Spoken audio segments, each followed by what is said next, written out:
it was shocking to read because I think it is so rare for someone to be this highly evolved and be this self-aware. But you say, and also take this much personal responsibility. I mean, Hey, I try to live my life way with too much credit, man. You're making me sound like an angel, man. I'm just a messed well, up I human mean, being.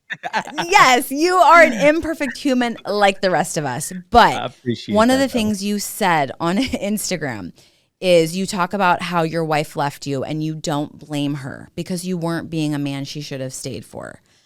How, Frank Ortega, did you get to that point where you made that realization and you are like okay with admitting that? I mean, I think that is just like shocking in the best possible way, but like, how did you get to that place? I was tired of suffering so much. And I remembered this verse where King David said, Father, would you shine your light on the dark areas of my heart? So I started asking, I was like, God, can you show me the things that I can't see, man? You know what that did? Prayer's powerful. But I also engaged my reticular activating system, and it went to work. It went to work for me. Can you show me the areas where I fell short?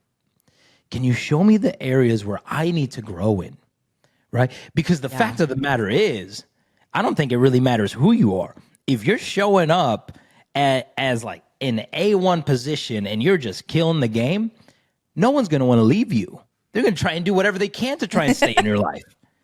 Right? And so if someone chose to leave, like whether we want to believe it or not, man, it's because we weren't showing up in the type of way in these areas. Right? Like I know I got a huge Mexican family. We got over 120 family members just in this area alone. Right.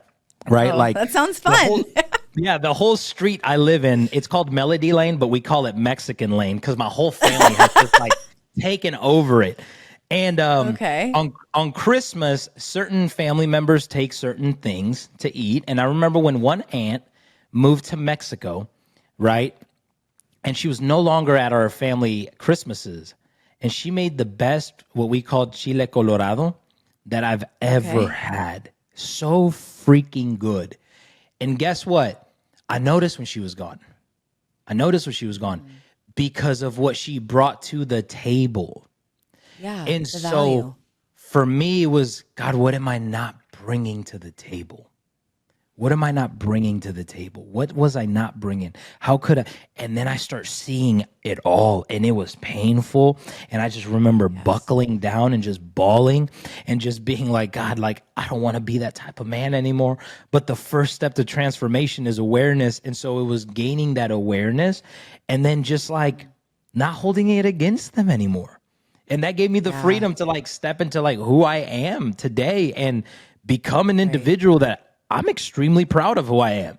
Like I really am. And that self-ownership is what got me the freedom instead of like giving her the keys to my handcuffs, waiting for her to tell me like, hey, no, you were this, or no, I shouldn't have that. No. You should have left, dude.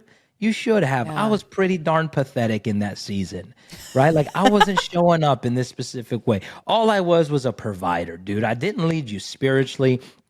Didn't even know how to hold space emotionally, had no idea on how to build and create attraction and what really mattered, didn't have established core values for me, much less my family, had zero vision for where we were going to go. Why would I expect you to stay?